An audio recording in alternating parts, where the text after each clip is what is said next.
Kami mengasihi-Mu Tuhan Yesus karena Engkau telah mengasihi kami lebih dulu. Terima kasih untuk kesempatan bisa masuk ke hadirat Tuhan kapan saja kami kehendaki, kapan saja kami mau. Engkau adalah Raja, namun dapat kami hampiri dengan begitu mudah, Raja di atas segala Raja. Terima kasih Engkau menjadi Bapa kami yang kekal, Raja damai di hidup kami. Berkati jemaat-Mu, baik yang dekat maupun yang jauh, satu persatu tak terkecuali, Engkau akan jamah setiap hidup, setiap hati. Dan kami percaya hidup kami di tangan-Mu, tuntunlah kami Roh Kudus. Terima kasih Tuhan, biar pada hari Minggu ini kami beribadah, kami berdoa agar ibadah kami benar-benar berguna bagi kehidupan setiap jemaat. Terima kasih Tuhan, urapi kami, dalam nama Yesus. Amin. Selamat pagi, berikan tepuk tangan untuk Tuhan Yesus. Sebelum duduk kembali, beri salam kanan kiri. Katakan, senang melihat Anda di rumah Tuhan. Praise the Lord, puji Tuhan. Wah, hari ini yang live streaming begitu penuh. Saya nggak akan sebut satu persatu. Nanti kita akan kehabisan waktu. Pokoknya yang penting setiap satelit kita yang mengikuti di seluruh Indonesia dan yang mengikuti live streaming di mana-mana secara pribadi, Anda selalu ada di hati kami ya. Welcome. God bless. Hari ini adalah kebaktian pra, Encounter Me. Jadi kita nggak akan lama, nggak akan nunggu seminggu, seluruh jemaat kumpul kembali. Besok, live streaming juga di mana-mana. Kebaktian pukul 5 pagi waktu Indonesia bagian Barat. Subuh-subuh kita akan mencari wajah Tuhan. Karena itu, sebelum saya akan memberikan firman yang mempersiapkan hati kita ke sana, ada sebuah tayangan video kebaktian serupa yang kita adakan 2 tahun lalu 2014 berjudul Good Morning Holy Spirit. Kita saksikan yang satu ini dan biarkan hati kita semakin merasa hangat dalam hadirat Tuhan. Ya, mari kita sambut, beri tepuk tangan untuk yang ini.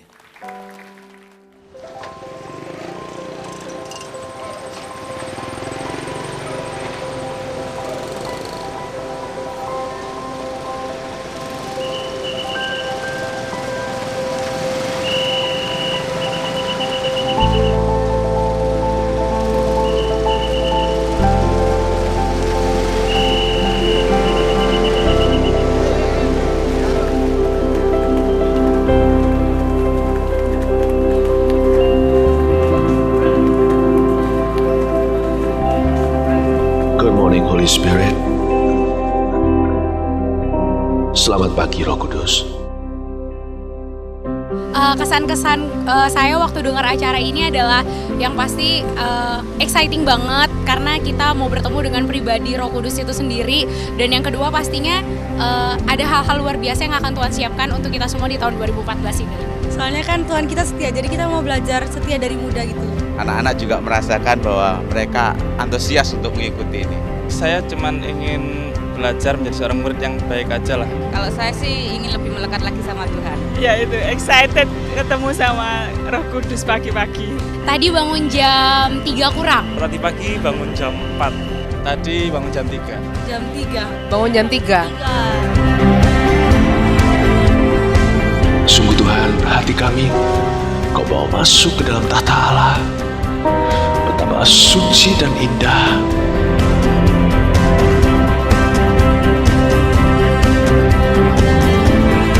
Karena Roh Kuduslah, segala sesuatu hal yang lain dalam hidup ini jadi kurang istimewa.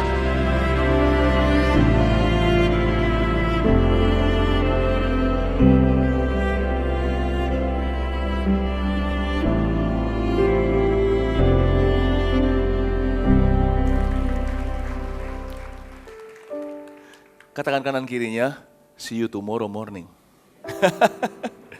Pastikan Anda datang lebih pagi ya, karena biasanya pukul 4.30 sudah nggak ada tempat di mana-mana. Jadi apalagi mobil-mobil kendaraan yang berjubel-jubel, pastikan Anda datang dengan hati yang siap. Mari kita buka firman Tuhan.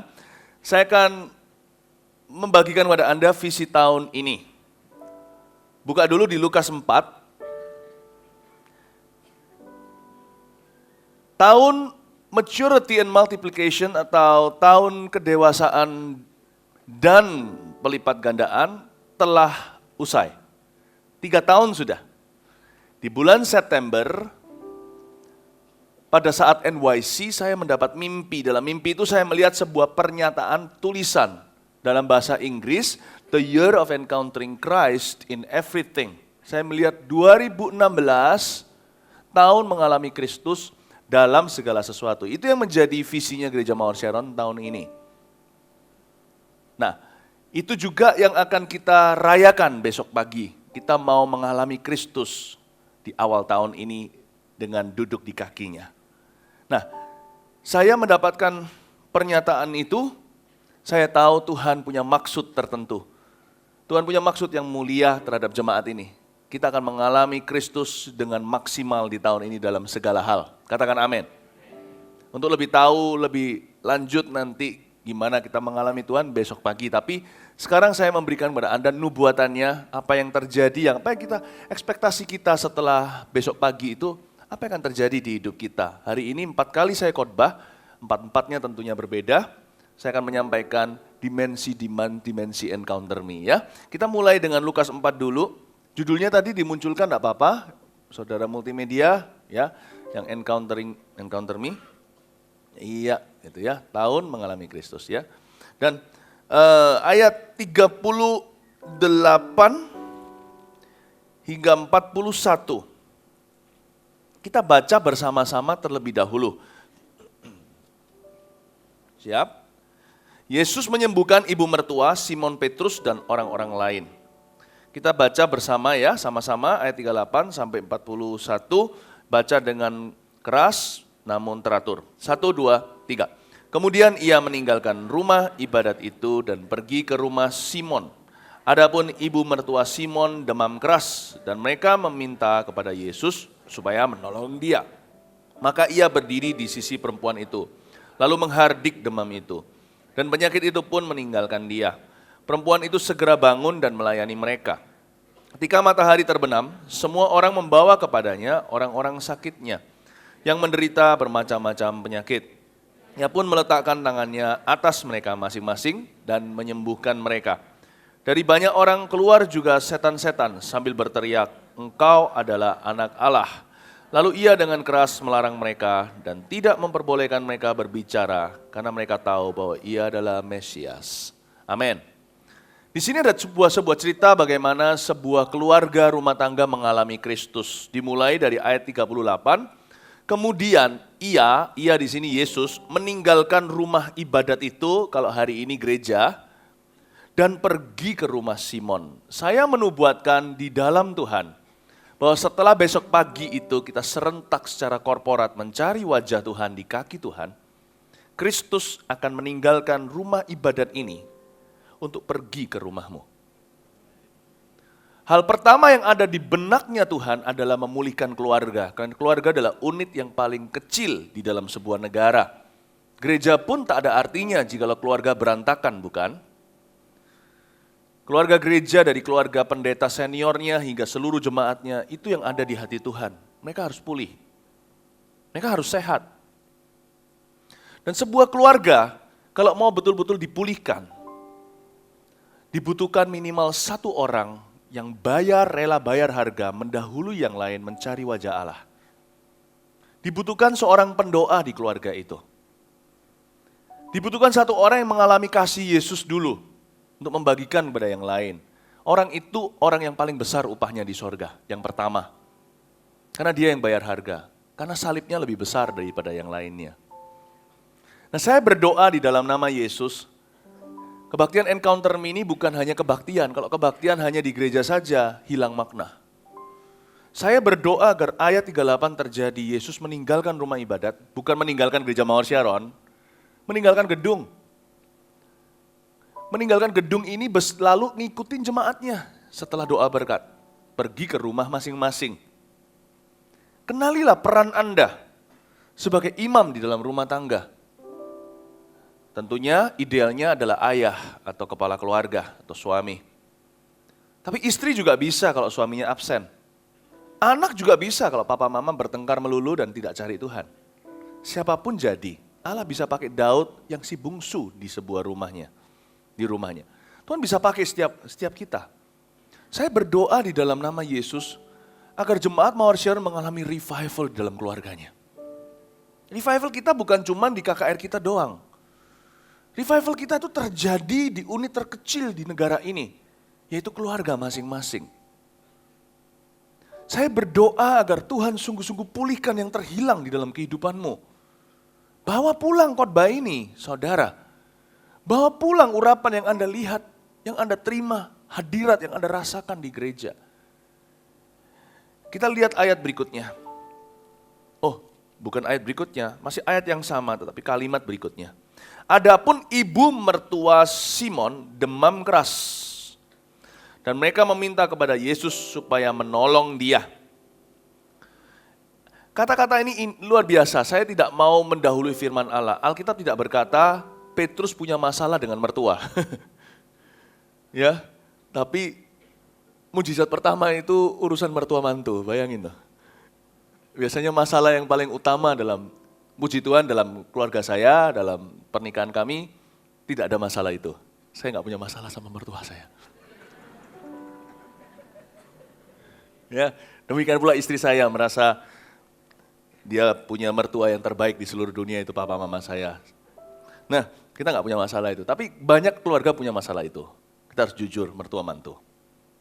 Tapi di sini saya mau beritahu kepada Anda bahwa masalahnya bukan masalah hubungan itu. Tapi gini loh, saya nggak mendahului firman, tapi siapa tahu, ya kan? Saya akan tunjukkan pada waktu Tuhan visit, mengunjungi atau besuk rumah Petrus, Petrus belum atau baru jadi murid.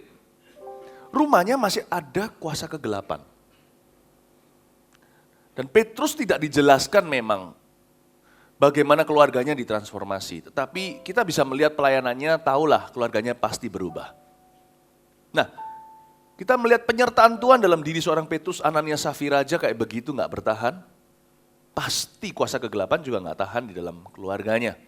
Nah, tapi ketika saya tunjukkan pada Anda bahwa di dalam rumah Petrus ada kuasa kegelapan, tidak menutup kemungkinan, malah sangat besar kemungkinannya, ada juga sini sana percekcokan. Tapi yang kita lihat sekarang adalah penyakit badan. Mertua Simon demam keras. Dan mereka satu keluarga minta kepada Yesus karena mereka sekarang sudah mengenal dia. Mereka sekarang sudah mengalami dia, minimal si Petrus dulu mengalaminya. Petrus beritahu sama bini, sama istrinya, sama mertuanya. Ayo kita cari Yesus saja, jangan kita cari orang pintar. Jangan kita cari ramalan, nggak usah minum air kembang. Nggak usah bergantung dengan kekuatan sendiri. Kita cari Tuhan yuk. Mereka minta tolong sama Tuhan. Bapak, Ibu, Saudara, Tuhan tuh rindu lewat Encounter Me ini memulihkan keharmonisan rumah tangga Anda. Dan kalau Tuhan mau memberkati seseorang dengan harta, Tuhan tidak membiarkan cash atau uang bertumbuh di atas pohon. Tuhan mengurapi hikmat seseorang seperti Salomo untuk meraih kekayaan. Contohnya, kalau Tuhan mau memulihkan keluarga, Tuhan juga tidak tiba-tiba hujani keluarga itu dengan kasih nggak tahu dari mana. Tuhan selalu memulai dengan memilih yang pertama dan isi hati orang itu dengan hadirat Allah. Selalu mulai dengan seseorang, itulah cara Tuhan melakukan sesuatu, memulihkan segala sesuatu. Dikatakan adapun ibu mertua Simon demam keras. Ini permulaannya Tuhan memulihkan keharmonisan rumah tangga itu. Kita lihat ayat 39, saya akan tunjukkan bahwa ada kuasa kegelapan di rumah itu. Maka ia berdiri di sisi perempuan itu hadirat Tuhan di rumah itu. Lalu menghardik demam itu. Demam tidak dihardik, saudara. Anda tahu kata hardik itu tengking. Kalau kita pakai nama Yesus, kalau Yesus nggak perlu pakai namanya, dialah nama itu. Dia tinggal berkata, pergi. Semua setan satu neraka menuruti perkataannya. Kalau kita menghardik atau menengking, gayanya begini caranya. Dalam nama Yesus, iblis pergilah dari rumahku. Roh jahat tinggalkan rumah tangga ini. Sebab rumah tangga ini sudah ditebus oleh darah Yesus. Rumah yang ada hantu penunggunya juga sama, karena dulu mungkin ada okultisme, ditanam jimat segala. Kita bisa berkata, sucikan, kuduskan rumah ini Tuhan, dan aku usir setiap kuasa setan yang pernah hadir dan merasa berhak di sini. Saya punya kebiasaan kalau saya datang ke hotel, ini sebuah saran buat semua jemaat yang bepergian. Ingat loh ya, hotel itu datang pergi orang bawa pelacur, mana tahu simpanan apa segalanya. Spray diganti, history tetap ada di sana. Ya, Anda chat di HP Anda ada historinya bukan?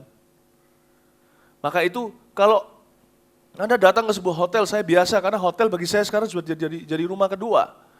Saya keliling ke sini dan ke sana. Saya masuk ke hotel, ini yang saya lakukan dulu. Dalam nama Yesus, Tuhan aku minta Engkau taruh malaikatmu di sini, bukan berarti saya takut tidur sendiri. Saya kalau tidur harus matiin semua lampu. Saya nggak peduli. Saya nggak takut. Cuman kita harus waspada. Kita nggak boleh tidur sekamar dengan kuasa gelap. Masalahnya banyak nanti. Nightmare, tidur nggak nyenyak, bahkan bisa diimpartasi penyakit. Kalau suami istri satu kamar begitu tidak disucikan kuduskan, apalagi tinggal di tempat yang sudah lama kosong karena setan selalu mengembara. Kalau diusir dari orang di jagat raya ini setan itu banyak sekali, roh jahat itu banyak sekali di mana-mana.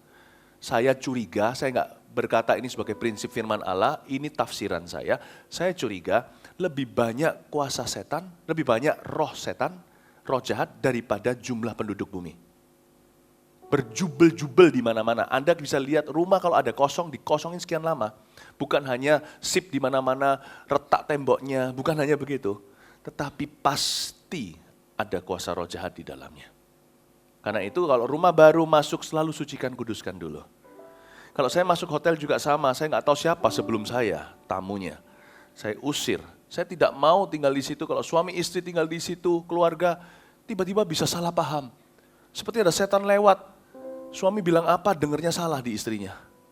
Istri ngomong apa, suami salah paham. Pertengkaran, debat, hebat. Padahal bukan karena mereka tidak erat, tapi karena ada kuasa jahat.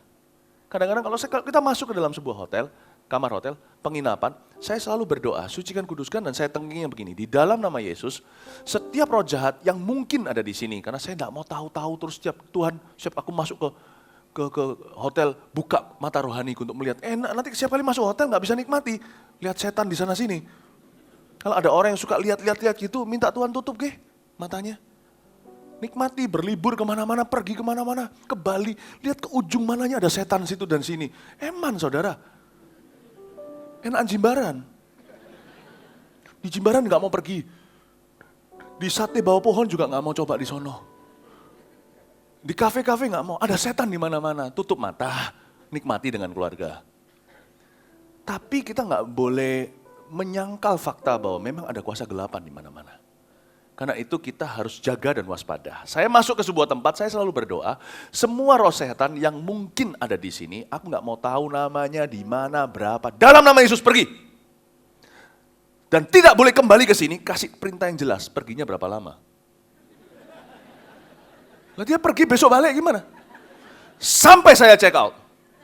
Anda enggak bisa pergi selamanya dari kamar ini loh. Kamar ini besok kalau orang bawa pelacur gimana? Bintang 5 terserah. Enggak ada namanya penginapan bersih itu enggak ada. Bintang 5 pun orang bisa bawa sembarang orang. Saya selalu berdoa gitu, sampai gua check out. Lu baru boleh check in. Nah, itu biasakan. Nah sekarang saya mau jelaskan kembali ke ayat 39. Yesus menghardik demam. Come on, demam tidak dihardik. Setahu saya cara kalau memang betul ini tulen kesembuhan, Yesus hanya pegang. Bangun. Talitakum. Hai anak, bangunlah. Tidak ada hardik-hardikan. Berarti Yesus antenanya berdiri dan tahu di sini apa yang sedang ada di sini. Ada roh jahat di dalam rumah ini. Karena roh jahat itu rajin bekerja di rumah itu, demam pun silih berganti. Kuasa gelap pun terjadi. Suatu hari saya berada di Jawa Tengah. Saya nggak tahu Pak Yohanes ingat nggak? Kita berdoa waktu itu ada wabah apa itu, nggak tahu apa gitu, ada wabah apa, campak apa nggak tahu apa. Datang ke situ kita berdoa sama-sama di ruang atas. Lalu setelah itu wabah itu lewat. Bisa jadi loh. Roh jahat kalau bekerja itu manifestasinya salah satunya penyakit. Bukan berarti semua penyakit dari roh jahat. Lah kalau kita terus makan babat, itu bukan roh jahat saudara. Itu pilihan yang kurang bijaksana. Tapi roh jahat juga bisa mengimpartasikan penyakit. Amin. Ya. Nah, karena itu Bapak Ibu Saudara, kita perlu menghardik apa yang dari setan. Dan Yesus di sini mengencounter me ketika Tuhan mulai datang ke sebuah rumah, maka Tuhan melalui orang-orang yang berdoa akan mengusir kegelapan dari rumah itu. Anda akan melihat kembali pulangnya damai sejahtera ke dalam rumah tangga Anda. Anda akan mulai melihat kembali pulangnya kesehatan rohani, bahkan jasmani, ke dalam rumah tangga dan keluarga dan anggota keluarga Anda. Hanya karena ada tabut perjanjian yang punya dua kaki, yaitu Anda sendiri. Yang membawa hadirat Tuhan dari rumah ibadat pergi ke rumahnya. Akan terusir dan terusik terlebih dahulu, lalu terusir kuasa kegelapan itu. Tuhan mau encounter me ini menjadi mula-mula transformasi anggota keluarga Anda. Rumah Anda akan dibersihkan oleh Tuhan. Amin. Beri tepuk tangan untuk Tuhan Yesus. Yang ayat 40 lihat, ketika matahari terbenam, semua orang membawa kepadanya orang-orang sakitnya. Yang menderita bermacam-macam penyakit. Ia pun meletakkan tangannya atas mereka dan masing-masing dan menyembuhkan mereka. Dari banyak orang keluar juga setan-setan sambil berteriak, "Engkau adalah anak Allah." Lalu ia dengan keras melarang mereka dan tidak memperbolehkan mereka berbicara karena mereka tahu bahwa ia adalah Mesias. Ayat 40-41 kalau kita baca dengan jeli ada sebuah pertanyaan. Kalau kita baca Alkitab selalu mulai dengan pertanyaan, dalam bahasa Inggrisnya dimulai dengan huruf W. Who, what, when, where, why. Siapa, apa, di mana, where, when, kapan, mengapa. Saya tanya di sini pertanyaannya, where? Di mana terjadinya semuanya itu? Ayat 40 dan 41. Yesus menyembuhkan kanan kiri, orang-orang disembuhkan secara supranatural. Setan-setan keluar. Where? Di mana? Di rumah sakitkah? Bukan. Di rumah Petrus. Wah. Encounter me ini harusnya mentransformasi rumah jemaat. Kami Gereja Mawar Sharon tidak tertarik hanya menggembalakan Anda hari Minggu saja. Kami tidak akan mencampuri urusan Anda karena saya rasa tidak banyak orang menghargai urusannya terlalu dicampuri. Kami tahu batasannya, kami tahu peran kami. Tapi kami rindu dampak pelayanan kami sampai ke rumahmu. Bukan hanya sampai ke pintu, sampai ke kamarmu. Kalau enggak kami gagal saudara. Gereja itu bukan bisnis. Orang datang setor uang. That's not church. Gereja memang adalah sebuah institusi kalau pemerintah katakan non-profit organization. Di mana kita semua harus belajar terbeban. Kalau nggak ada yang terbeban, kita semua lepas tangan, termasuk kita, Pak Yusuf, saya semua. Ya udah, kita cari sendiri-sendiri cita-cita kita. Nggak ada yang mau berkorban, tinggalkan cita-citanya. Openi ini nggak berdiri, saudara ini. Ini nggak berdiri nih. Harus ada orang yang berkata, aku mau peduli pada orang lain, lalu mengesampingkan cita-citanya demi supaya cita-cita orang lain yang kita peduli itu jadi. Itulah kami dah hamba-hamba Tuhan yang kayak gitu. Kami kesampingkan. Saya juga punya cita-cita loh. Saya punya cita-cita, cita-cita saya banyak. Ada satu yang saya coba itu di bawah hasilnya itu, lukisan itu, saya bisa. Tapi saya mau beritahu kepada Anda bahwa gereja itu tempat di mana kita itu melayani Tuhan. Namun saudara saya mau beritahu bahwa gereja bukanlah tempat orang datang mingguan setor wajah, setor harta, bukan. Gereja adalah tempat di mana kita assemble bersama-sama di hadirat Tuhan. Lalu kita sama-sama rembukan, masuk hadirat Tuhan, dan keluar membawa 12 bakul itu ke rumah kita masing-masing. Gereja harus sampai ke ruang tidur jemaatnya. Bukan gedungnya, ministrinya. That's what church is. Itu apa itu gereja? Itulah gereja. Baru pengorbanan hamba-hamba Tuhannya itu berarti berguna. Karena kami tidak mengorbankan diri, mengorbankan hidup kami hanya untuk sebuah show hari Minggu. Konyol dan bodoh sekali. Saya nggak mau hidup bagi mingguan orang. Sungguhan loh, saya nggak mau hidup bagi mingguan orang. Saya punya Senin sampai Sabtu sia-sia dong. Kecuali apabila mingguan kami ini mempengaruhi Senin sampai Sabtumu. Dan ayo, akan ada orang yang menangis maju ke altar dan berkata, aku serahkan semuanya dan jala dan perahuku. Aku mau jadi gembala. Then it's worth it. Itu gereja. Saya mau beritahu kepada Anda, apa yang Anda rasakan di sini, tolong diterjemahkan bawa pulang. Jangan buat pengorbanan Yesus sia-sia dan pengorbanan kami sia-sia. Don't ever. Amin Bapak Ibu Saudara. Karena itu apa yang Anda rasakan besok pagi, itu untuk rumah tangga Anda. Itu rumah tangga Anda. Pertanyaannya where, di mana di sini? Sangat jelas, di rumah Petrus sebuah rumah tangga yang dulunya penuh kuasa kegelapan, sekarang menjadi rumah berkat.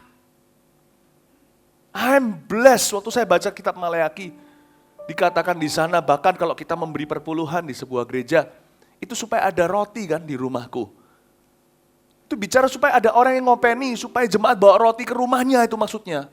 Bukan cuma roti di sini, gereja bukanlah toko roti, rotinya di rumah Anda. Supaya jemaat terlayani. Oh my goodness, this is beautiful. Dia punya visi bukan membangun gereja Mount Sharon gedungnya. Gedungnya ini pernyataan kebersamaan kita. Tapi dia mau bangun gedung rumahmu. Dia mau bangun suasana rumah tanggamu. Your homes, rumahmu. Sama penting dengan gedung gereja ini. Gereja ini berdiri sebagai statementnya pernyataan bahwa rumah-rumah jemaat kami diberkati. Rumah-rumah jemaat kami dipulihkan. Bapak Ibu Saudara, rumah Anda lah target utama Allah dan target utama kami. Tahukah Anda, doa kita bukan Tuhan, kita bangun kerajaan sendiri. Tapi kita bangun rumah tangga jemaat kami. Kami berdoa supaya jemaat yang berjemaat di sini menjadi keluarga yang holy dan happy. Itu tujuan kami. Itu tujuan kami. Bapak Ibu Saudara, Tuhan tidak menyembuhkan orang hanya lewat rumah sakit. Tuhan bisa pakai rumah sakit. Tuhan mau sembuhkan generasi ini lewat rumah orang benar. Dan dibutuhkan orang pertama yang mencari hadirat Allah, yang rajin berdoa, yang penuh dengan firman untuk memulai kegerakan itu. Di mana Yesus menyembuhkan? Di rumah Petrus. Yesus menyembuhkan kanan kiri, setan-setan keluar. Dia menjadikan rumah yang dulunya penuh kuasa kegelapan menjadi rumah terang, rumah berkat, rumah roti bagi sekeliling dan komunitasnya. Ini dia. Ini tujuannya Encounter Me. Besok pagi kita berlutut di hadirat Allah. Kita jam 5 pagi. Beberapa orang jam 3 sudah ada di sini. Kita akan berdoa cari Tuhan. Setelah itu Bapak Ibu Saudara, waktu Anda lakukan itu nanti, miliki visi. Tuhan, aku mau bawa ini ke rumahku. Use my home. Pakai rumah tanggaku untuk menggenapi ayat 40-41. Lewat keluarga kami. Orang tidak akan mengalami batu sandungan di community. Orang akhirnya nggak mau jadi orang Kristen gara-gara keluarga kami. No, malah sebaliknya kami jadi garam dan terang. Lewat keluarga kami yang sekarang kalau dilihat dengan kasat mata, tidak mungkin saudara, rumahku penuh dengan cekcok dan bentrokan. Tapi mulai dengan aku Tuhan, jamah aku Tuhan di bait-Mu. Dan pulang sama aku ke rumahku mulai hari ini. Kalau aku jatuh, bangunkan aku. Aku tahu mungkin masih ada satu perjalanan penuh. Mungkin aku perlu bayar harga. Mungkin aku masih bergumul. Mungkin kadang-kadang masih gagal. Aku tidak mau janji apa-apa. But nonetheless, namun demikian tetaplah pulang bersama dengan hamba. Mulai hari ini ya Tuhan, aku serahkan keluargaku. Kalau Anda kepala keluarga, aku serahkan istri dan anak-anakku. Mungkin istrinya sekarang gak setia. Justru kalau istrinya gak setia, lebih mudah. Karena Anda pria. Anda pilihan pertama imam di rumah tangga. Otoritasmu itu gemuk. Tongkatmu itu gada. Kalau istrinya, suaminya gak setia, gak apa-apa. Ruth itu harganya lebih dari 7 anak laki-laki bagi Naomi. Kalau Anda punya spirit singa dari Yehuda, Tuhan gak lihat gender atau kemaluan Anda. jenis kelamin Anda. Tuhan tidak akan lihat. Tuhan lihat hatimu. Dan Tuhan akan mengurapimu lebih daripada 7 pria. Anda bisa kuat sekalipun Anda disebut oleh masyarakat kaum yang lebih lemah, hai wanita. Anda tidak harus lemah di dalam. Bapak Ibu Saudara, tidak ada alasan. Kalau kita ingin keluarga kita dipulihkan, dimulai dari diri kita. Amin. Amin. Anda bisa berkata, aku komit, I commit my family. Aku serahkan ya Tuhan. Aku komitmenkan istri anak-anakku atau suami dan anak-anakku. Atau papa mamaku Tuhan. Kalau kau bisa pakai Daud untuk rescue, menyelamatkan papa mamanya ketika dikejar Saul. Ayah-ayahnya, koko-kokonya itu ikut Daud di Gua Adulam. Kau bisa pakai aku.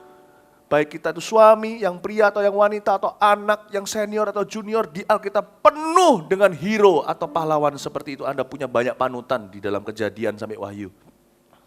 Tidak ada alasan untuk Anda menyerah, untuk tidak fight bagi keluargamu. Tapi jangan fight sendiri. Nanti kalau siapa yang fight sendiri malah fight-fightan sama satu sama lain. Anda harus pakai perlengkapan senjata Allah dan dimulai dengan masuk hadirat Allah terlebih dahulu. Tuhan, aku serahkan keluargaku kepadamu. Besok pagi Anda datang sini, Anda berdoa, ya Bapa, aku mau bawa engkau pulang. Engkau bukan berhala di sebuah kuil. Lihat, di gedung ini, mana ada patungnya Yesus Kristus? Yesus memang untuk ditapau pulang. Dibungkus di hatimu pulang. Mbak pulang. Nggak ada. Nggak ada sesuatu yang menunjukkan Yesus ada di sini. Kecuali hati. Nggak ada. Mana ada patungnya, mana ada sesuatu yang kita keramatkan di sini. Nggak ada. Karena itu tujuan kita beribadah adalah membawa Tuhan yang kita ibadahi, kita sembah itu untuk pulang. Atau pergi dengan kita kemana-mana. Anda bisa berkata, Tuhan pulanglah dengan aku. Aku serahkan kekeruhan rumah tanggaku. Aku visikan di dalam hidupku tahun 2016 ini. Keluargaku mengalami pemulihan, yang hilang akan dikembalikan. Aku berdoa supaya rumah yang kacau ini menjadi rumah berkat. Rumah tanggaku yang sekarang berantakan ini, yang penuh kegelapan ini, menjadi rumah roti, menjadi terang dunia di dalam nama Yesus. Anda bisa mulai itu. Amin. Lihat apa yang terjadi ayat 40-41 tadi itu. Yesus menyembuhkan orang di mana-mana. Setan-setan keluar. Mungkin Anda bisa berkata, lah ya itu kan Yesus yang menyembuhkan. Iya, tapi di rumah siapa? Kalau Yesus bisa lakukan itu di rumahnya Simon, Yesus bisa lakukan itu di rumah kita masing-masing. Amin Bapak Ibu Saudara? Amin? Itu dia. Ya, mari kita siapkan hati kita benar-benar besok pagi. Please datang lebih pagi. Malam ini tidur lebih awal kalau bisa. Nah, besok jangan lupa saya umumkan juga di dalam warta Anda, kita besok datang gini ya. Kalau kita datang ke sini besok, yang waktu saya berdoa untuk Encounter Me ini, saya diingatkan Tuhan untuk jemaat jaga sikap. Bapak Ibu Saudara, kebaktian kita tidak dimulai besok countdown pukul 5 di ruang ibadah utama. Kebaktian kita dimulai ketika setiap jemaat kita keluar dari rumahnya. Karena hadirat Allah tidak dibatasi 4 tembok di gereja. Saya mau jelaskan bahwa rumah Anda adalah target utama. Berarti dari rumah Anda harus mulai menyembah. Saya punya penyembahan sebelum datang ke gereja lebih pendek dari Anda karena rumah saya cuma ada di depan. Tapi saya minta Anda jaga sikap. Bangun tidurku terus mandi, tidak lupa menggosok gigi. Pakai pakaian, datang ke gereja. Waktu Anda sudah titit, alarm mobil bunyi. Anda sekeluarga atau suami istri atau kalau Anda naik motor atau apa, pokoknya ketika Anda mulai keluar dari pintu rumah Anda itu, rumah yang dipilih Kristus jadi rumah berkat itu, di mana Anda akan menggelar karpet merah setelah pulang dari rumah ibadat ini, Yesus akan berjalan masuk di rumahmu bersamamu. Saya minta ketika Anda tutup pintu di belakangmu, Anda tidak bicara sembarangan. Sudah sakral dari sana. Jangan nunggu di sini. Sudah sakral dari situ. Saya perhatikan waktu di perjanjian lama, demikianlah caranya Israel menyembah.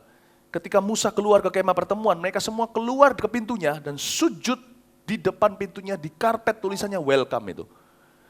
Dahi mereka di sana menyembah ke arah bait suci. Kita tidak usah lakukan itu, nanti kita ditangkap sama RT, dikiranya ngapain. Atau Hansip maksudnya.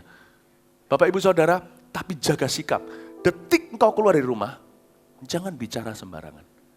Lagu Anda, Nothing's Gonna Change My Love For You di mobil, atau lagu Norah Jones Anda dan sebagainya diganti ku percaya mujizat.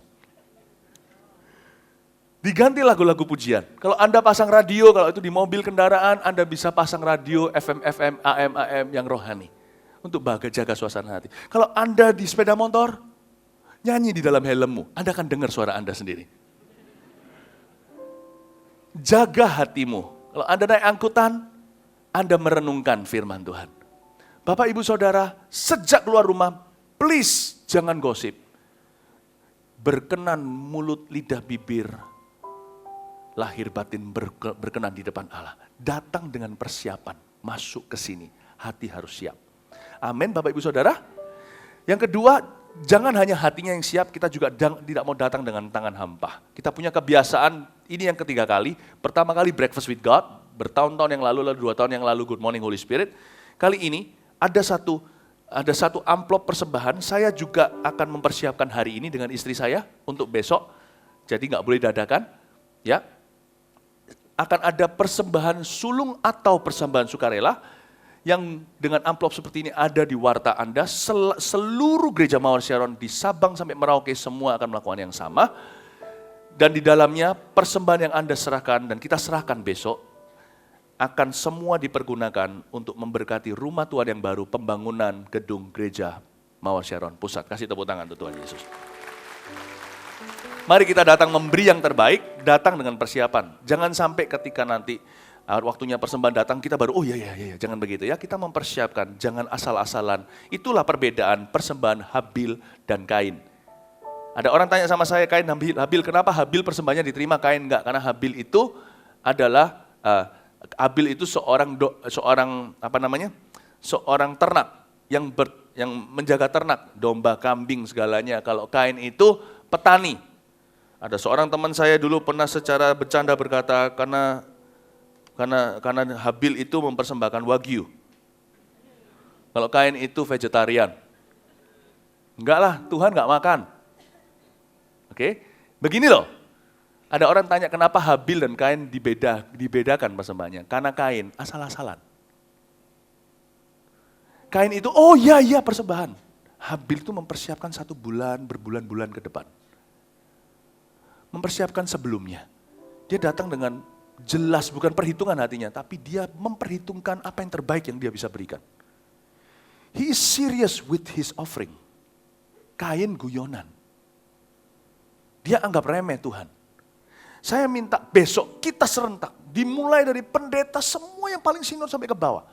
Tidak ada yang di antara kita adalah tuan atas rumah ini. Kita semua besok datang bertamu ke hadirat Tuhan, termasuk saya sendiri. Kita sama-sama memberikan yang terbaik, sungkem di bawah kakinya Tuhan. Amin, Bapak, Ibu, Saudara. Ya, yang terakhir ada sebuah buku yang seperti ini Anda juga akan dapatkan. Ada seruan puasa dari tanggal 12 Januari. Puasa 21 hari hingga 1 Februari. Kita akan puasa bersama-sama serentak. Mungkin kita nggak makan 1 kali, mungkin skip 1 meal atau apa, terserah, puasanya bisa beda-beda. Saya sudah pernah ajarkan tentang puasa dulu. Anda bisa dapatkan ini. Mari kita memulai bulan Januari hingga menginjak 1 Februari, kita memulai dengan merendahkan diri di hadapan Tuhan. Ingat tahun lalu saya ajarkan kerendahan hati mendahului kehormatan. Kali ini kita lanjutkan, tetap harus mulai tahun dengan rendah hati. Amin, Bapak, Ibu, Saudara. Kita berikan tepuk tangan untuk Tuhan Yesus.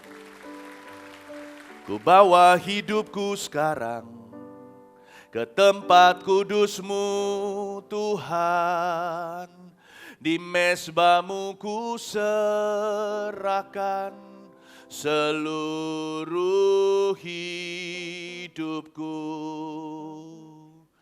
Penuhi hatiku sekarang dengan urapan yang baru, agar aku lebih lagi mendengar suara-Mu. Jadikan aku Tuhan rumah doa-Mu, agar semua suku bangsa datang menyembah-Mu.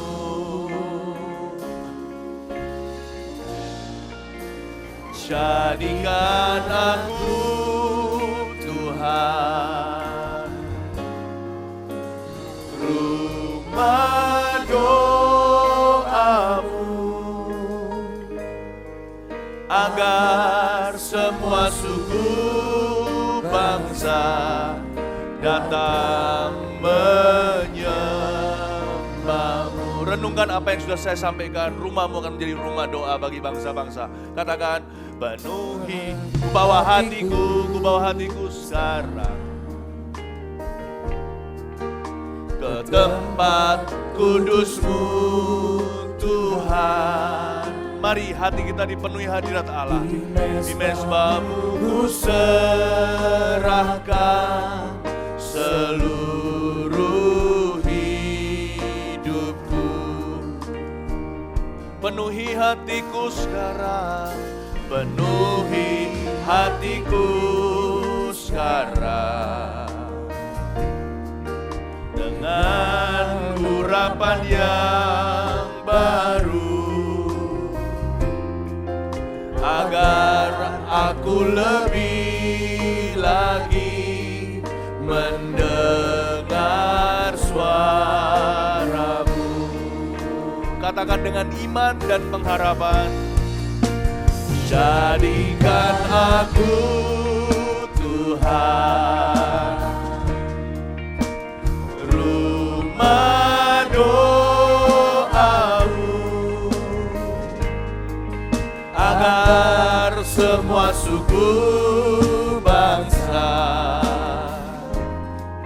datang menyembah-Mu.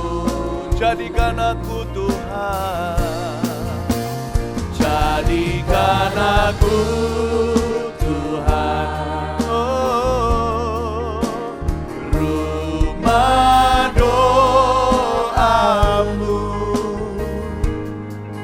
agar semua suku bangsa datang menyembah-Mu. Jadikan aku Tuhan, jadikan aku Tuhan rumah doa-Mu, agar semua suku bangsa datang menyembah-Mu. Jadikan aku Tuhan rumah doa-Mu,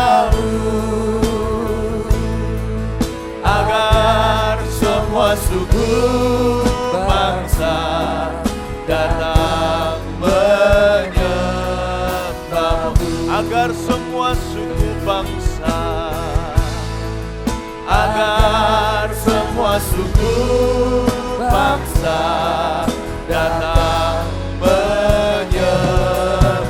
Agar semua suku bangsa nubuatkan rumah tanggamu, Bapak Ibu. Agar semua suku bangsa datang menyembah. Para orang tua, katakan lagi, nubuatkan keturunan dan anak cucumu, agar semua suku bangsa datang menyembah.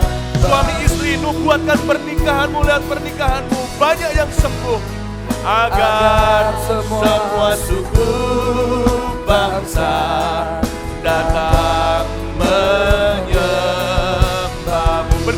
Berdiri Bapak Ibu, angkat tanganmu, sembah Dia. Ora mama ya sanda ya so. Ya ya sande. Iya mama ya sandaramu. Worship the Lord. Worship. Ora maya so.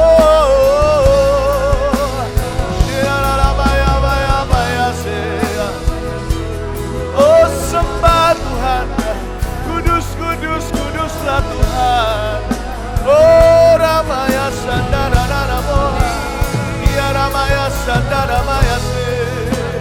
Sembah Dia dalam roh, sembah Dia dalam kebenaran, sembah Dia dalam roh, sembah Dia dalam kebenaran.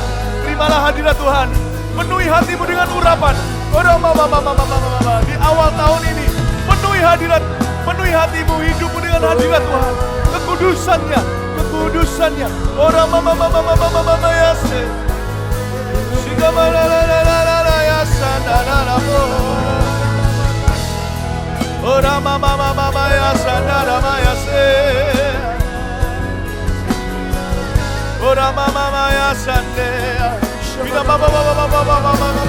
Sembah Tuhan. Maya Sandara Yaso, Maya Sandara Yaso. Oh Tuhan, Kau mulia dan layak disembah. Kami sujud di kaki-Mu. Kami mengaku bahwa Engkau satu-satunya yang dapat memuaskan hati kami. Kau satu-satunya yang mengerti. Kau satu-satunya yang sanggup menolong kami. Kami mau lari masuk ke dalam hadirat-Mu, menyongsong-Mu di tata kasih karunia-Mu Tuhan, untuk mendapat pertolongan kami di waktu kami membutuhkan. Hanya Engkaulah juru selamat, hanya Engkaulah ya Tuhan, penebus kami yang hidup. My Redeemer lives, my Redeemer lives. Tuhan, ku serahkan rumahku, pulang bersama dengan aku. Ku bawa pulang 12 bakul itu, bukan 5 roti 2 ikan lagi. Ku bawa pulang 12 bakul itu untuk rumahku, untuk komunitas di sekeliling rumahku. Oh, jadikan aku berkat. Oh, jadikan aku berkat. Jadikan kami berkat. Jadikan kami berkat. Jadikan kami berkat di tahun ini bagi orang sekeliling kami. Oh, kami mau membawa hadirat-Mu kemanapun kami pergi. Membawa hadirat-Mu kemanapun kami pergi. Membawa-Mu beserta kami. Immanuel, Engkau serta umat Tuhan, umat-Mu ya Allah.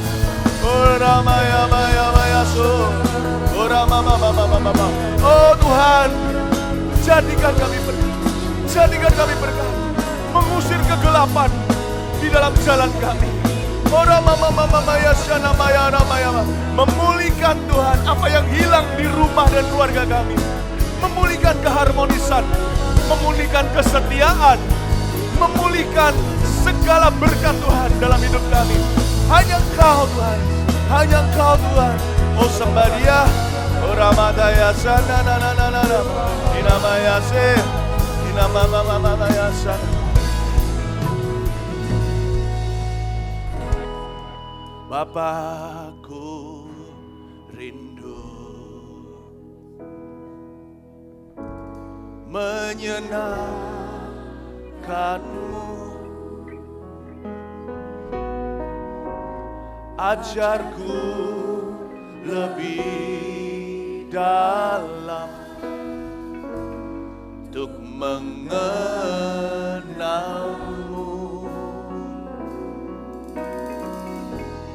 Bapakku minta layakkan aku, bawaku untuk menyembah-Mu di balik tirai yang suci.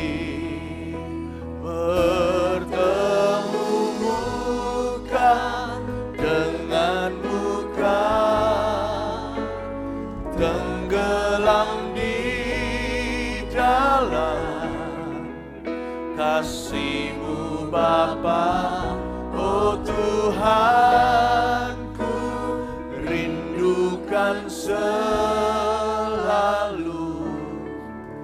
diam dalam bait-Mu.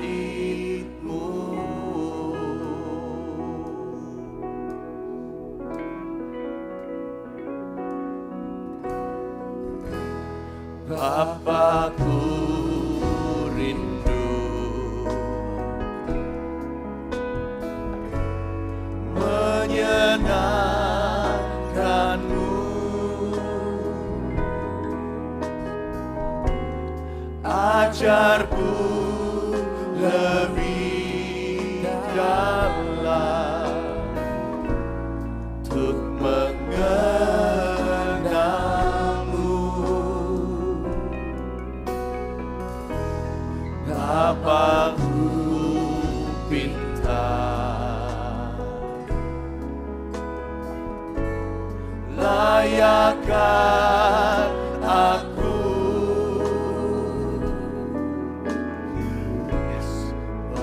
aku untuk menyembahmu di balik tirai yang suci, bertemu muka dengan muka,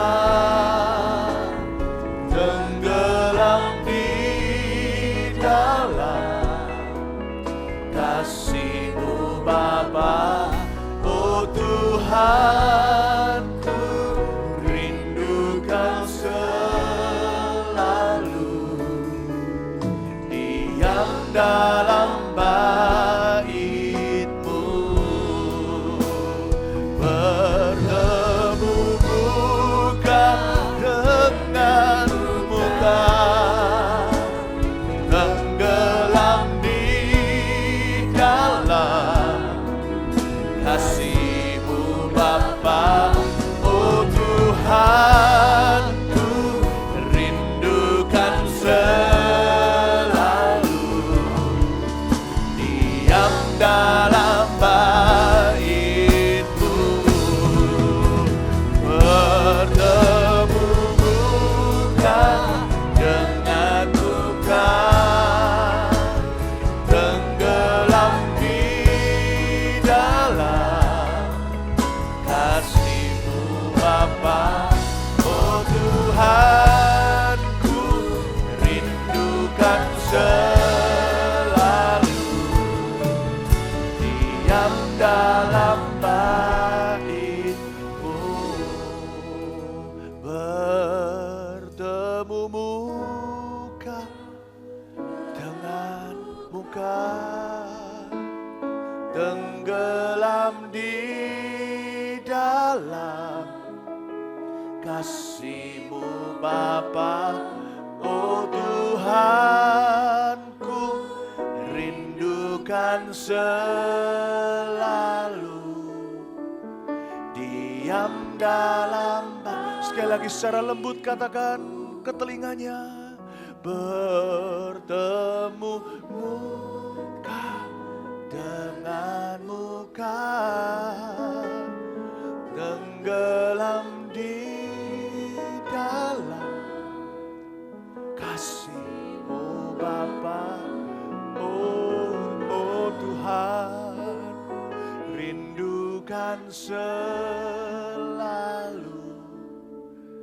diam dalam. Sekali lagi dengan lebih lembut lagi katakan, bertemu muka dengan muka, tenggelam di dalam kasih-Mu Bapa. Oh Tuhan, ku rindukan selalu diam dalam bait. Angkat tanganmu, angkat wajahmu, katakan pada Bapamu, bertemu muka dengan muka, tenggelam di dalam kasih-Mu Bapa. Oh Tuhan, ku rindukan selalu diam dalam bait-Mu, diam dalam bait-Mu. Haleluya, diam dalam bait-Mu. Haleluya, glory to God. Haleluya, haleluya.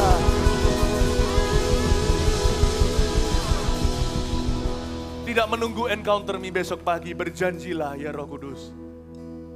Aku percaya sepenuhnya kesetiaan-Mu bahwa ketika kami menerima doa berkat ini pulang, Yesus meninggalkan rumah ibadat dan mengikuti jemaat pulang ke rumah masing-masing. Jadikan rumah mereka rumah berkat mulai saat ini.